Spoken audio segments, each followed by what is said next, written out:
കുവൈറ്റിൽ തീപിടുത്തത്തിൽ മരിച്ച 4 മലയാളികളുടെ സംസ്കാരം ഇന്ന്. സാജൻ ജോർജ്, ലൂക്കോസ് സാബു, അനീഷ് കുമാർ, ആകാശ് നായർ എന്നിവർക്ക് വിട നൽകാൻ ജന്മനാട്. പരിക്കേറ്റവർ അപകടനില തരണം ചെയ്തു. CPM വിതയ്ക്കുന്നതാണ് BJP കൊയ്യുന്നതെന്ന് Sadiq Ali Shihab Thangal. CPM നടത്തുന്ന മുസ്ലിം വിരുദ്ധ പ്രചാരണങ്ങൾ BJPക്ക് ഗുണം ചെയ്തു. ഇടതില്ലെങ്കിൽ മുസ്ലിങ്ങൾ രണ്ടാം തരം പൗരന്മാരാണെന്ന പ്രചാരണം തമാശ. സമസ്തയെ രാഷ്ട്രീയ കവലയിലേക്ക് വലിച്ചിഴച്ചുവെന്നും വിമർശനം. തൃശൂർ മുരളി മന്ദിരത്തിലെ കരുണാകരന്റെ സ്മൃതി കുടീരത്തിൽ പുഷ്പാർച്ചന നടത്തി സുരേഷ് ഗോപി. സ്വീകരിച്ച് പത്മജ അടക്കമുള്ള BJP നേതാക്കൾ.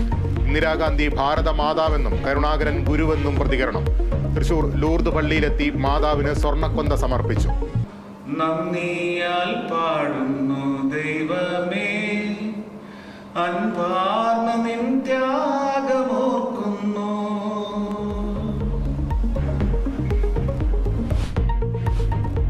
തൃശൂരിലും പാലക്കാടും നേരിയ ഭൂചലനം. റിക്ടർ സ്കെയിലിൽ 3 തീവ്രത രേഖപ്പെടുത്തി. നാശനഷ്ടമില്ല. ഉദ്യോഗസ്ഥർക്ക് ജാഗ്രതാ നിർദ്ദേശം.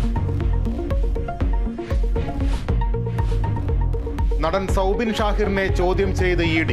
നടപടി മഞ്ഞുമ്മൽ ബോയ്സ് സിനിമാ നിർമ്മാതാക്കൾക്കെതിരായ സാമ്പത്തിക തട്ടിപ്പ് പരാതിയിൽ. പറവ ഫിലിംസ് കള്ളപ്പണം വെളുപ്പിച്ചെന്ന പരാതിയിൽ അന്വേഷണം ഊർജിതം. ഇന്ന് അറഫ സംഗമം. ഹജ്ജിന്റെ പ്രധാന ചടങ്ങിൽ പങ്കെടുക്കാൻ ലക്ഷക്കണക്കിന് തീർത്ഥാടകർ. ഒമാൻ ഒഴികെയുള്ള ഗൾഫ് രാജ്യങ്ങളിൽ നാളെ ബലിപെരുന്നാൾ.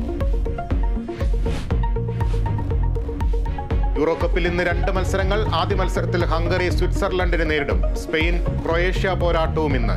2020 ലോകകപ്പിലെ അവസാന ഗ്രൂപ്പ് മത്സരത്തിൽ ഇന്ത്യക്ക് എതിരാളികൾ കാനഡ.